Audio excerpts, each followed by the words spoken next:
deixar a espiritualidade esperando, que eles têm muito compromisso conosco e com o plano espiritual. Os nossos amigos falam que estamos aqui encarnados, um número considerável, mas o número de irmãos desencarnados que comparecem a um trabalho como esse é absurdamente maior. Ou seja, o trabalho não é só para a gente, né? Os nossos entes queridos que partiram, muitas vezes estarão aqui também recebendo acompanhamento. Às vezes, no nosso coração, quando lembramos deles, falamos assim, nossa, eram pessoas tão boas, um coração tão nobre. Mas, às vezes, ao chegarmos no mundo espiritual, passamos uma perturbação. Então, precisamos de um tempo de adaptação. Não quer dizer sofrimento porque erramos, né? Porque esse é um condicionamento. Mas uma adaptação à nova trajetória da vida. Porque a gente tem apego, a gente sente saudade, né? Todas as emoções ali fortes, né? A preocupação de deixar, uma série de coisas. Então, é natural, enquanto estivermos aqui, lembrarmos desses queridos companheiros, né?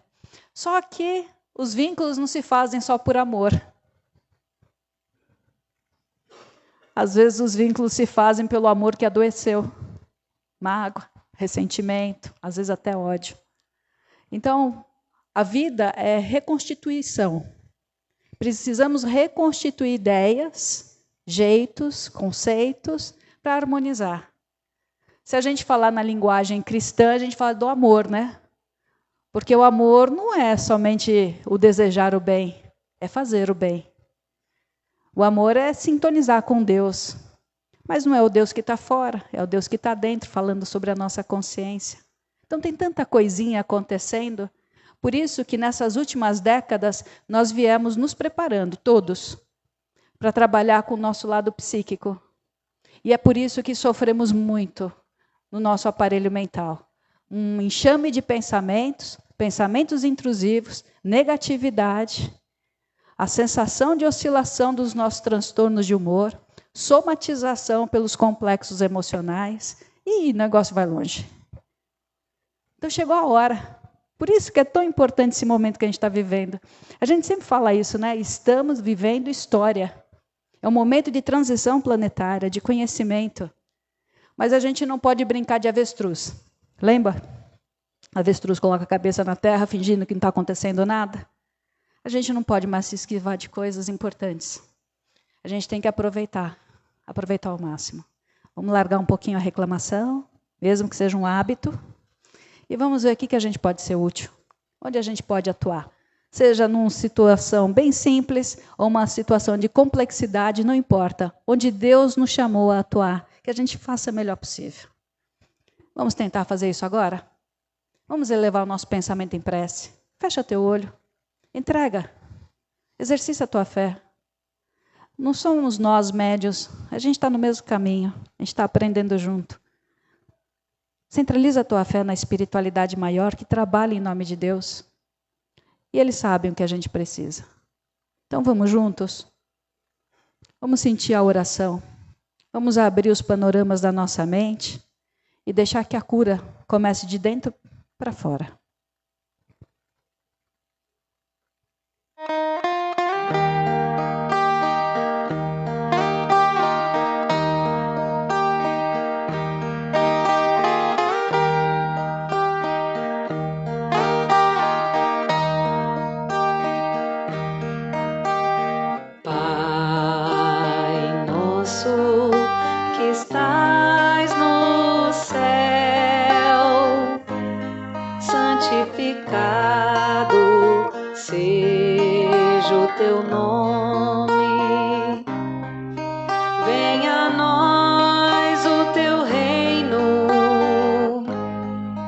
Seja feita a tua vontade. Pai, meu Pai, meu Pai do céu, meu Pai do céu, eu quase me esqueci que o teu amor vela por mim. Vela por mim, que seja feito assim.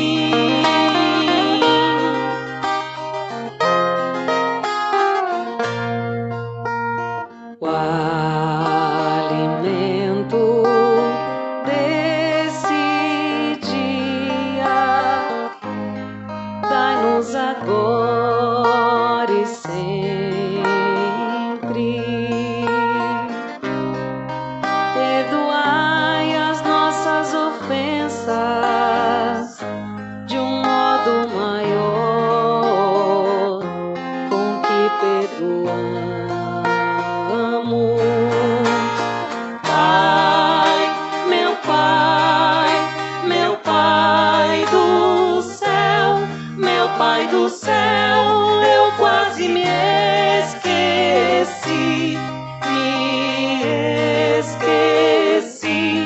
Que o teu amor vela por mim, que seja feito assim.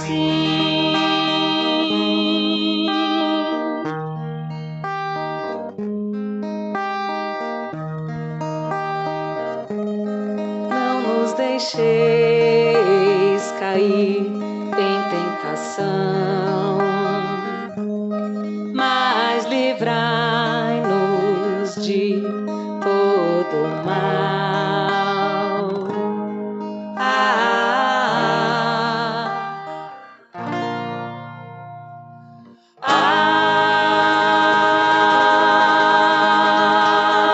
Amém.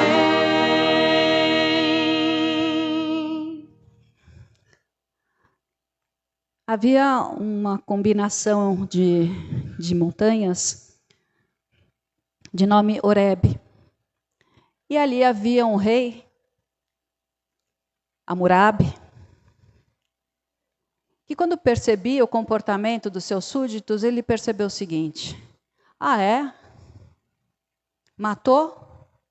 Que sofra de morte. Roubou? Que tenha a mão amputada. E ele criou então a lei de Hammurabi. Olho por olho, dente por dente. Essa lei, ela está efetivada ainda no nosso inconsciente coletivo. A gente ainda traz as remanescências dessa importante crença. Nos antigos, no Evangelho, no Antigo Testamento, Jó fala assim, deixa eu lembrar aqui no meu bilhete. E Deus, na sua ira, lhes repartirá as dores. Na Gênese, falando sobre as mulheres, diz assim: multiplicarei os teus trabalhos e em meio da dor darás à luz a filhos. Quer dizer, a interpretação. A gente está sempre interpretando que a dor precisará estar presente na nossa vida. Aí vem Jesus e revoga essa lei. Ele fala assim, Mateus: ouviste o que foi dito aos antigos, olho por olho, dente por dente. Eu, porém, vos digo, não resistais ao mal, mas se alguém vos bater na face direita, apresentai-lhe a outra. Se a gente não tomar cuidado, a gente vai achar que a gente tem que ser um capacho, onde a pessoa vem, limpa os pés, faz o que quer e vai embora, e a gente tem que fazer cara de bonzinho. Não é isso que ele quis dizer. Ele quis dizer o seguinte: a outra face, o outro modo de agir. Olha que legal, gente. É totalmente diferente. O outro modo.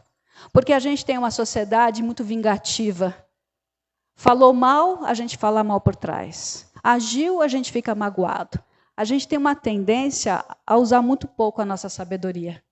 E aí Jesus nos convida a reprogramar conceitos, a reeducar a alma.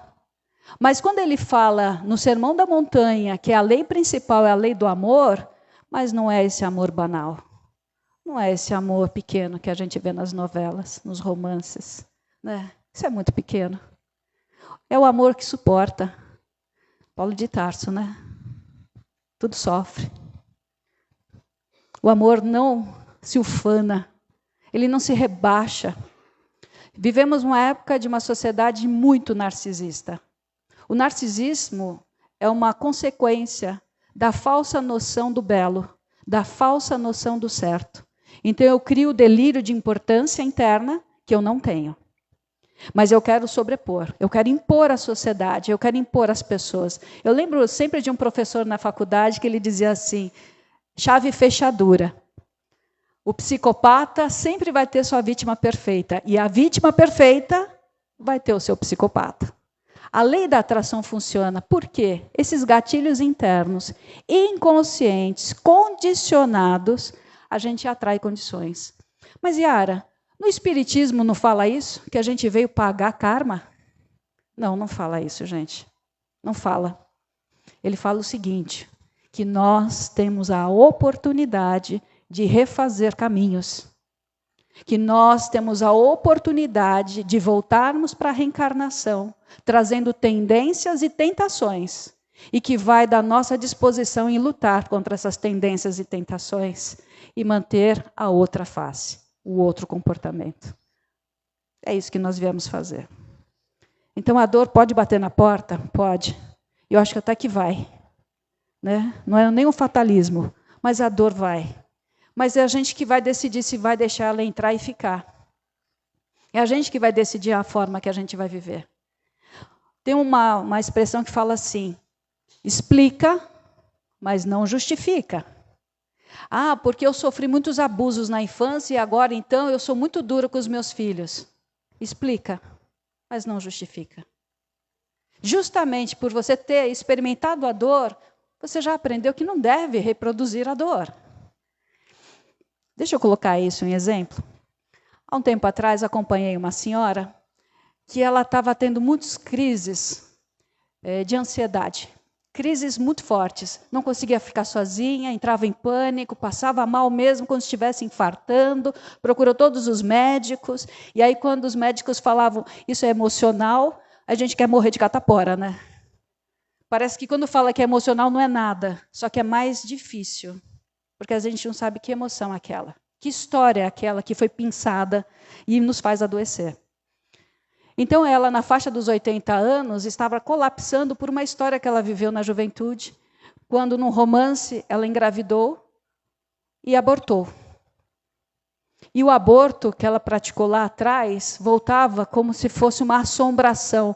Não é a assombração dos espíritos que vão obsediar a gente. Assombrações de ideias que voltam na nossa cabeça e a gente não tem paz. Aquilo cresce, hein? Não coloca debaixo do tapete, não. Porque eu não vejo a sujeira, mas ela está lá. Uma hora ela vem. Então, tudo aquilo que não é manifestado, explicado, entendido, vira problema, vira doença. E aí ela colapsa. Então, quando ela volta nessa fase da vida e começa a aprender que ela precisa se perdoar, não é do perdão de Deus que ela precisa, porque o perdão de Deus é o tempo todo. Aí ela começa a se libertar. Não é bonito, gente? Olha a outra face. Não faça com dor. Não seja duro. Aprenda a reagir por mais amorosidade, por mais gentileza. Não é seja gentil apenas com o outro. Seja gentil com você. Se a vida está te pedindo recomeça, quebrou tudo, tem que começar tudo de novo, começa tudo de novo. A gente tem que ter paciência. Mas se a gente não entender a vida, que somos espíritos eternos de passagem nesse mundo, a gente vai achar sempre que a gente perdeu. E não que a gente devolveu alguma coisa. Obrigada pela paciência de todos. Um ótimo dia. Vamos pensar. Vamos amadurecer o nosso sentimento. E vamos mudar o comportamento. Porque essa é a chamada, né? Vamos começar o nosso dia. Muito obrigada a todos. Vamos começar a chamada logo mais.